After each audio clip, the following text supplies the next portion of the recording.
Hello and welcome in your economics class. Today we will start our lecture with the topic consumer equilibrium in case of two commodities. So consumer equilibrium in case of two commodities हम कैसे जो है identify करते हैं, कैसे find out करते हैं, तो वो आज हम यहाँ पे डिस्कस करेंगे.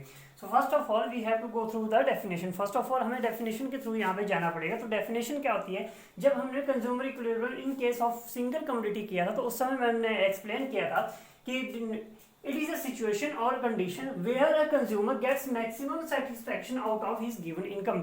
यह एक ऐसी सिचुएशन होती है जहां पर सिचुएशन कह लो या कंडीशन कर लो या पॉइंट कर लो, जहां पर जो एक कंज्यूमर है, एक कस्टमर जो है वो अपनी जो उसकी गिवन इनकम है उसके थ्रू वो क्या करता है, मैक्सिमम सेटिस्फैक्शन को प्राप्त करता है. मतलब कि उसे वहां पे मैक्सिमम सेटिस्फैक्शन वहां पे रिसीव होती है.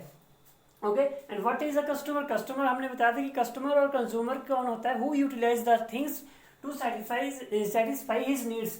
कस्टमर वह आदमी होता है, वह व्यक्ति होता है और वह ग्रुप ऑफ इंडिविजुअल हो सकता है जो अपनी नीड्स को पूरा करने के लिए गुड्स को यूज करता है.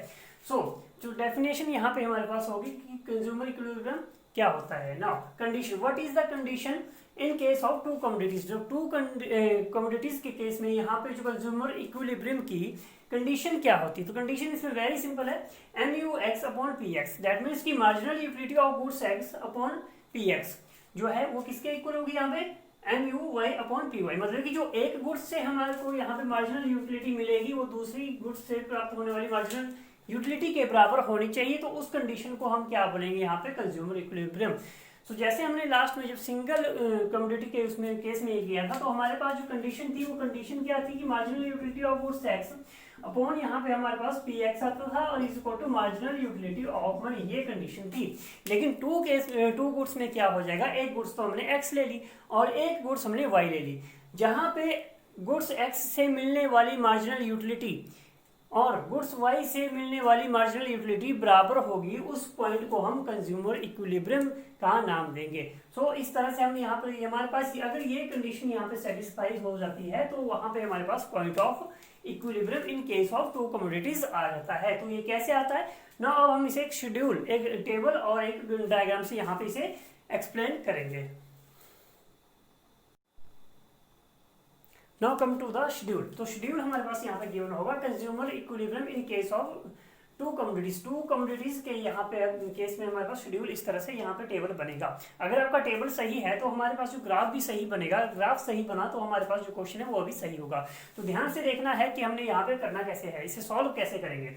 फर्स्ट ऑफ ऑल हमने जैसे यहाँ पे यूनिट्स लिखी है, ठीक है. अब टू कमोडिटीज आपको बोला है तो हमने टू कमोडिटीज ली है. वन हमने यहाँ पे X लिया है और दूसरी कमोडिटी क्या है हमारे पास यहाँ पे Y है. जो हमने MUY लिखा है दैट मीन्स ये मार्जिनल यूटिलिटी ऑफ Y है, ये marginal utility of goods X है और ये यूनिट्स है. तो यूनिट्स हम जैसे यहाँ पे कंज्यूम करेंगे, जितनी यूनिट्स कंज्यूम करेंगे उससे हमें गुड्स X की वहाँ पे कितनी मार्जिनल यूटिलिटी मिलेगी और गुड्स Y की कितनी मार्जिनल यूटिलिटी मिलेगी. तो फर्स्ट ऑफ ऑल जब यूनिट हमारे पास यहाँ पे 1 थी, 1 यूनिट अगर हम यहाँ पे X की कंज्यूम करते हैं तो हमारे पास यहाँ पे मार्जिनल यूटिलिटी कितनी मिलती है? 25. ओके, सेकंड गुड्स पे कितनी मिलती है? 20. थर्ड पे कितनी मिलती है? 15. फोर्थ पे कितनी है? 10. एंड फाइव पे कितनी है? 0. And in case of goods Y, अब Y गुड्स में क्या है? यूनिट 1 पे हमें यहाँ पे 30 मार्जिनल यूटिलिटी मिलती है तो वो यूटिल्स में होती है. और सेकंड में कितनी मिलती है? 18. थ्री में थर्ड यूनिट पे कितनी मिलती है? 10. फोर पे कितनी मिलती है? 5. और 5 पे कितनी मिलती है? 0. ये टेबल जो है हमारा यहाँ पे जो मार्जिनल यूटिलिटी होगी that should be in the form of descending order. तो ये डिसेंडिंग ऑर्डर में होनी चाहिए बिकॉज जो law of diminishing marginal utility में हमने किया था कि जो मार्जिनल यूटिलिटी है वो उसकी जो हर आप एक्स्ट्रा जो आपके पास यहाँ पे कंजप्शन किसी यूनिट की करते हो तो वो वहाँ पे डिक्रीज होती जाती है. तो यहाँ पे हम इसे रिप्रेजेंट करेंगे यहाँ पे, ठीक है. तो फर्स्ट ऑफ ऑल हमने यहाँ पे एक ड्रॉ किया है, लाइन ड्रॉ की है. ये आपके पास O एक्सिस होगा, वो OY एक्सिस होगा आपके पास यहाँ पे, ठीक है जी. फर्स्ट ऑफ ऑल ध्यान से देखना है, पहले हम ओनली यहाँ पर गुड्स X का जो यहाँ पे ग्राफ है वही यहाँ पे बनाएंगे. तो आपके पास जब यूनिट 1 थी, यहाँ पे यूनिट 1 है, ये आपके पास किसकी है? गुड्स X की. हम यहाँ पे अभी कर रहे हैं बात किसकी? गुड्स X की हम बात कर रहे हैं. ओनली किसकी? गुड्स X की बात करें. गुड्स का मतलब हो गया कोई चीज है उसको हम कमोडिटी और गुड्स एक ही मतलब है. तो यहाँ पे एक यूनिट पे मार्जिनल यूटिलिटी ऑफ X कितना है? 25. तो 1 यूनिट पे कितना आ जाएगा यहाँ पे 25। हम ओनली अभी x का ही करेंगे। ओके नाउ सेकंड यूनिट पे marginal utility from x, x से कितनी मिलती है 20, तो 2 के ऊपर और 20 के सामने, तो यहाँ जैसे ये आपके पास आ जाएगा। ठीक है, तो थर्ड यूनिट पे मार्जिनल यूटिलिटी कितनी है 15, तो थर्ड यूनिट पे 15, थर्ड यूनिट पे और 15 के सामने, थर्ड यूनिट पे और 15 के सामने आपके पास ये यहाँ जैसे आपका है। ठीक है, अब फोर्थ यूनिट पे कितना बोला है 10, तो फोर्थ यूनिट पे कितना आ जाएगा यहाँ पे 10 आ जाएगा, और फिफ्थ यूनिट पे कितना आ जाएगा हमारे पास यहाँ पे 0 आ जाएगा। तो ये हमारे पास जो ग्राफ बन रहा है ये किसका है, मार्जिनल यूटिलिटी ऑफ x। अब हम इसे ज्वाइन कर लेते हैं।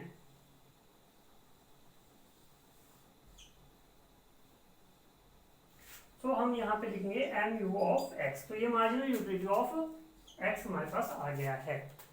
ओके, अब हम ड्रॉ करेंगे मार्जिनल यूटिलिटी ऑफ y, उसे हम इस साइड यहाँ पे जो है उसे हम ड्रॉ करेंगे। तो ध्यान से देखना है, अब जैसे हमने गुड्स x की लिखी थी इधर से, मतलब कि यहाँ से लेफ्ट हैंड साइड से उधर राइट हैंड साइड को, अब आप उल्टा बना रहे तो काउंटिंग भी वहां से शुरू होगी, किसकी, गुड्स y की।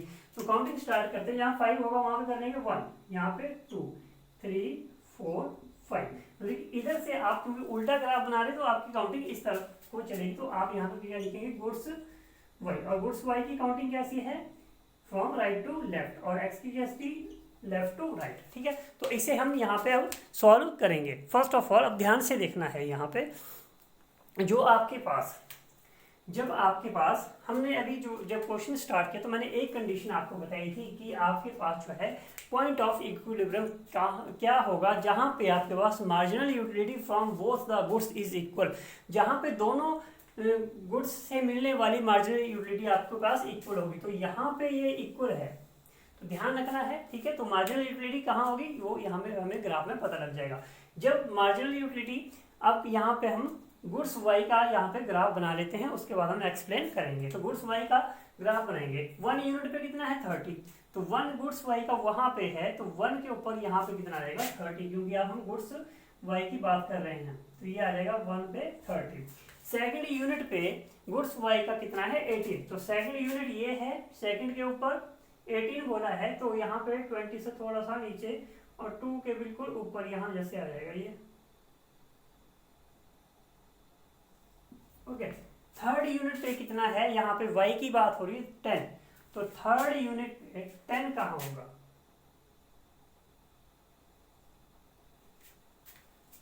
थर्ड यूनिट पे 10।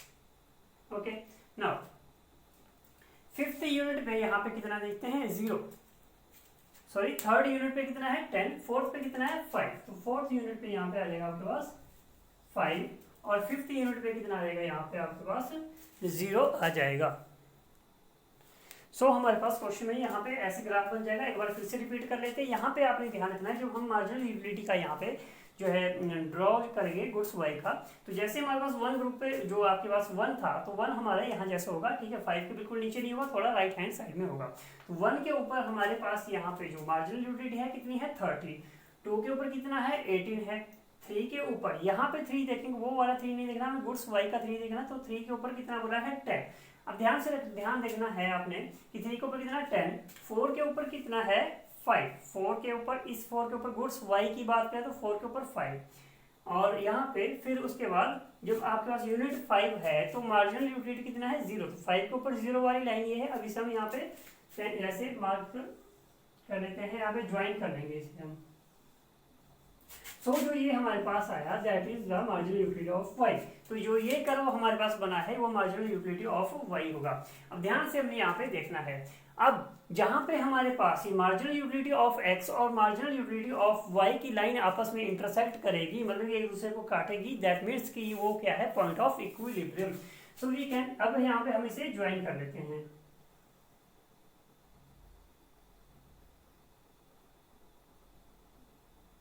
ओके, तो हमने इसे ज्वाइन कर लिया, ये हमारे पास पॉइंट ऑफ इक्विलिब्रियम आ जाएगा। So we can say here point of equilibrium, point of equilibrium, point of equilibrium हम इसे ई का नाम देते हैं। तो पॉइंट ऑफ इक्विलिब्रियम क्यों होगा, क्योंकि वहां पे जो आपके पास marginal utility from goods X है that is equal to marginal utility of goods Y. Marginal utility जो आपको गुड्स एक्स से मिल रही है वो मार्जिनल यूटिलिटी गुड्स वाई से मिलने वाले की यूटिलिटी के बराबर है। तो इसे हम यहाँ पे पॉइंट ऑफ इक्विलिब्रियम बोलेंगे। तो अब हम यहाँ पे डिस्कस करते हैं जो हमें एक्सप्लेनेशन, जो हमें बाद में क्वेश्चन के बाद में हमें एक्सप्लेनेशन देनी है वो यहाँ पे हम डिस्कस कर लेते हैं। Now come to the explanation part. तो एक्सप्लेनेशन पार्ट हमारे पास क्या है, इस शेड्यूल और इस जो ग्राफ हमने यहाँ पे बनाया है उसके आधार पे आप क्या कहेंगे कि आपके पास क्या कंक्लूजन आपके पास यहाँ पे निकला है, किसके बारे में, consumer equilibrium in case of two commodities के बारे में। फर्स्ट ऑफ ऑल जो हमारे पास एक्सप्लेनेशन यहाँ पे होगी, तो एक्सप्लेनेशन जो फर्स्ट ऑफ ऑल हम करते हैं दैट इज कि गुड्स ओ एक्स एक्सिस पे आपने कौन सी गुड्स को बताया है और यहाँ पे आपके पास जो ओ वाई एक्सिस है आप वहाँ पे क्या रिप्रेजेंट करते हैं। उसके बाद first is MUX marginal utility from goods X is equal to marginal utility from goods Y when consumer consume 4 unit of X and 3 unit of Y। अब आपके पास जो यहाँ पे मार्जिनल यूटिलिटी ऑफ एक्स है वो मार्जिनल यूटिलिटी ऑफ वाई के बराबर तो है। यहाँ पे हमने यहाँ पे टेबल पे स्टडी किया था कि वो बराबर कब है, जब कंज्यूमर गुड्स एक्स की कितनी यूनिट को यहाँ पे कंज्यूम करता है, 4 यूनिट को कंज्यूम करता है, और गुड्स वाई की कितनी यूनिट को कंज्यूम करता है, 3 यूनिट को कंज्यूम करता है। तो उस समय हमारे पास जो है दोनों से गुड्स एक्स और गुड्स वाई से मिलने वाली यूटिलिटी क्या है, बराबर है और इक्वल है। Now come to point two. Point two क्या है, point is the point of equilibrium, जहां पे हमारे पास यहाँ पे दोनों लाइंस, दोनों जो ग्राफ है मार्जिनल यूटिलिटी ऑफ एक्स और marginal utility from goods Y का ग्राफ है वो आपस में इंटरसेक्ट करता है, उसका नाम हमने यहाँ पे कौन सा क्या दिया है, पॉइंट ई दिया है। तो point E is the point of equilibrium क्यों है, because marginal utility from goods X is equal to marginal utility from goods Y. Now come to point three. MUX marginal utility of x is equal to marginal utility y and intersected each other at the equilibrium। जो आपके पास, जैसा मैंने आपको discuss करके बताया कि जो हमारे पास यहाँ पे मार्जिनल यूटिलिटी ऑफ जो गुड्स x है और marginal utility from goods y है वो आपस में इंटरसेक्ट करेंगे, वो पॉइंट हमारे पास क्या है, पॉइंट ऑफ इक्विलिब्रियम है। तो इस तरह से हम यहाँ पे क्वेश्चन को इस क्वेश्चन को सॉल्व करेंगे। ध्यान रखना है सिर्फ आपका जो बेसिक है वो क्या है, शेड्यूल है, और एक आपको जो वहाँ पे सिर्फ एक कंसेप्ट आपने ध्यान में रखना है कि consumer equilibrium in case of two commodity कब होगा, जब हमें दोनों से, मतलब कि हम गुड्स एक्स, एक हमने ले लिया गुड्स एक्स और दूसरी है गुड्स वाई, जब दोनों गुड्स से हमें मार्जिनल यूटिलिटी बराबर मिलेगी तो उस समय हम क्या बोले कि वो क्या है, that is the point of equilibrium. Okay, thank you. That is enough for today.